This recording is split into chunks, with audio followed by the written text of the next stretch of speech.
you've chosen to self-manage your properties, is that right? Tell us about the decision that went into that. To some extent, it was a forced decision. It's a business we never wanted to be in. You and I talked about it, but we just couldn't really find competent people to run our properties for us. As the years went on, we became more and more experienced, and we knew what needed to happen to address the assets and to help them get the performance that we're seeking. And we just felt like we're pushing on a string. We would give instructions to our third-party managers, and they wouldn't follow through.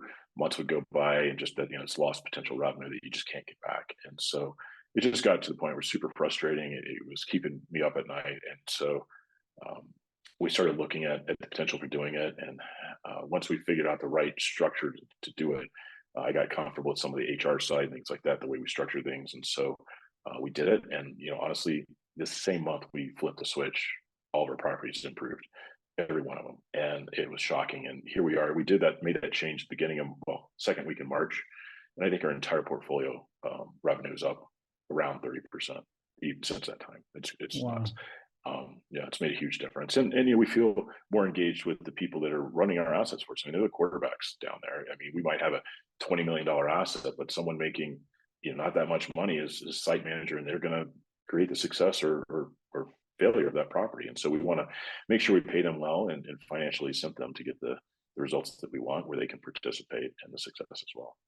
Awesome. So if you were to advise somebody else thinking of doing self-management, that's a little frustrated that they're doing what you said, right? They're giving instructions to the property manager, and it just they seem like a molasses. It's going so slow to get the change they need. Well, what advice would you give somebody thinking to self-manage? Talk to other people doing it, learn from their mistakes, so you don't have to make those costly mistakes yourself. I would say get great technology. We have seen multiple property management platforms, and some of them they look like they're from the 80s, 90s, maybe. So get fresh tech. It can make a huge difference in your visibility into the property as well as your ability to manage it. Some of them have AI features, which are nice for maintenance and things like that. But then also your team is just critical. You have to have somebody to help you. That's in the. I mean, we have an asset manager who's invaluable to us, and she's up in the market. She does most of our hiring and firing. She knows a lot of the managers because she's been in that market for years, and that's been a huge help to us. And a lot of the reason we have had the success that we've had. But then our team that's not up in the market as well. Just that they're very smart, and they try to think how to do things more efficiently. Because let's be fair. I mean, you don't come out of grad school and say, "Hey, I want to go into property management."